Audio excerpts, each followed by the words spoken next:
This is 5 on your side at noon. Focused on you.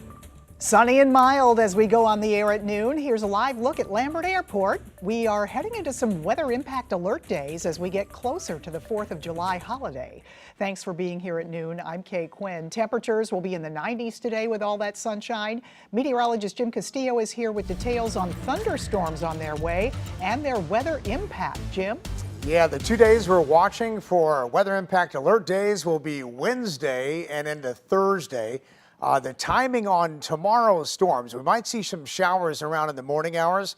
It's really the evening and mainly well to the south of the metro, but we could get a storm even around the metro. So just watching the radar, definitely Wednesday into the 4th of July. Strong storms a big issue, possibly severe. And we'll show you the possibilities coming up. Of course, stay aware, have several ways to get warnings, especially on the 4th of July. It looks like a little bit better or higher risk of seeing some storms that may be strong or severe. More on that in Maine weather. But Doppler weather radar right now is showing the rain up around Omaha all the way to Chicago. So we are sunny at the moment, just a really nice day. The humidity is still in check. In fact, dew point is 60. That's comfortable. But the humidity is 41%. It's 86, so it is getting hotter, and high temperatures in the lower 90s today. A south wind at 9 miles an hour, and I'll time out those storms coming up in just a few minutes. All right, we'll see you then. Thank you, Jim. Later today, school leaders and parents will meet about ongoing transportation issues in the St. Louis Public School District. Our Diamond Palmer breaks down some of the solutions being considered. Right now, St. Louis public school leaders are scrambling to find transportation solutions ahead of the new school year. One of the main solutions they'll be talking about at tonight's final proposal and vote meeting is changing school start and end times. Let's break down what this would mean for you and your family. The school start and end times would be in 3 tiers, starting at 7, 8, and 9 a.m. Schools would then end at 2, 3, and 4 p.m. The district says this would allow one bus driver to drive all 3 schedules. Second, there would be a public transit for high schoolers to ride Metrobus, but they have to live a certain distance from the bus stop. There would also be a reduction to the number of stops. This means longer walk times for students, but the district says it would allow less wait times while at their stop. Tonight's meeting will take place at the district central office at 6:30, and it is open to the public. In late March, Missouri Central Bus Company chose to terminate the contract with the district as soon as July 12th, citing many issues, which is one of the reasons why the meeting is happening tonight. The district says after the final proposal is voted on, there will be immediate implementation, and they say they want to continue to communicate to parents with the changes that may happen. The school year is set to begin on August 19th. Reporting in St. Louis, Diamond Palmer, 5 on your side. St. Louis police have identified 4 teens accused of firing off gel blasters. The 911 call came in around 9:15 last night. According to police, 2 groups were firing the gel blasters at each other at 6th and Locust downtown. Officers found 3 16-year-olds and 1 19-year-old with the gel guns and confiscated them. One 16-year-old was taken into juvenile detention for a probation violation. The 2 others were released. The 19-year-old was released by police as well. Right now, a 15-year-old girl is recovering after a shooting in Spanish Lake. It happened just before 1 this morning on Carrillo Drive. Police saying the teen was shot once, but we haven't been told anything about her condition.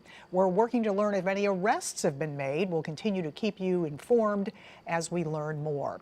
Right now, a woman faces charges for admitting to shooting and killing her husband in Franklin County.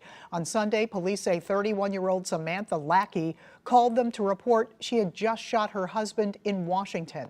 When officers arrived, they found her husband, Matthew Lackey, dead of a gunshot wound. Samantha was charged yesterday with second-degree murder and armed criminal action.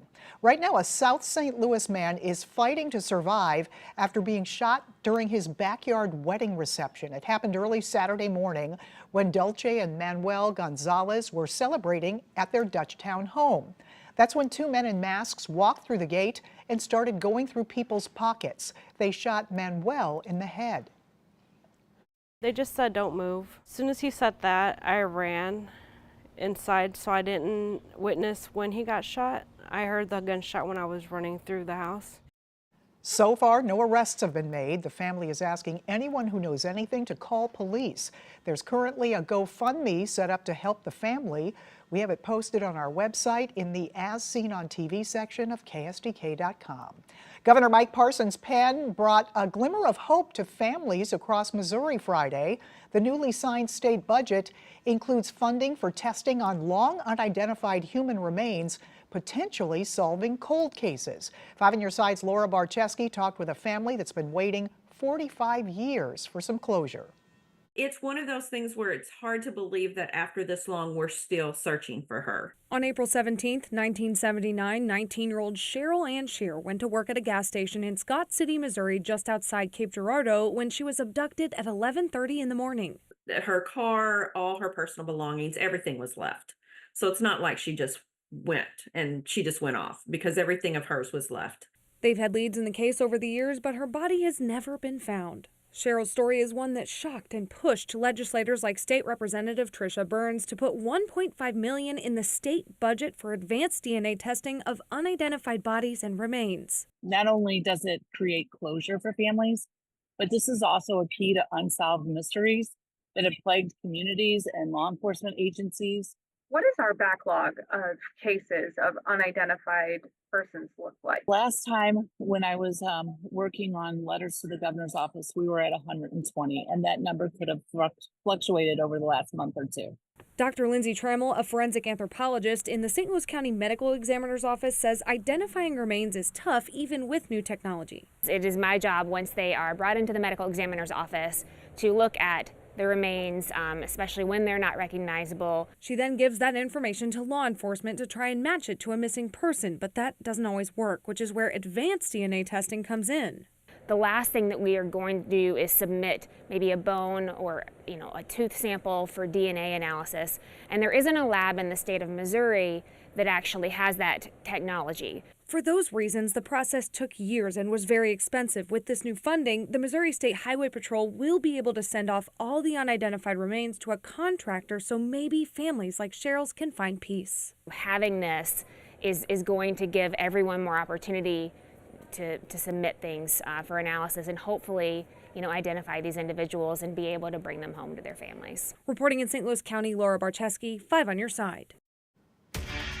New legislation in Illinois is designed to protect child influencers. Ahead, how this could impact their earnings. St. Louis native Jason Tatum reaches an agreement on the largest contract in NBA history. Ahead, more on the terms of the new contract and how much he's getting paid to stay with the Boston Celtics.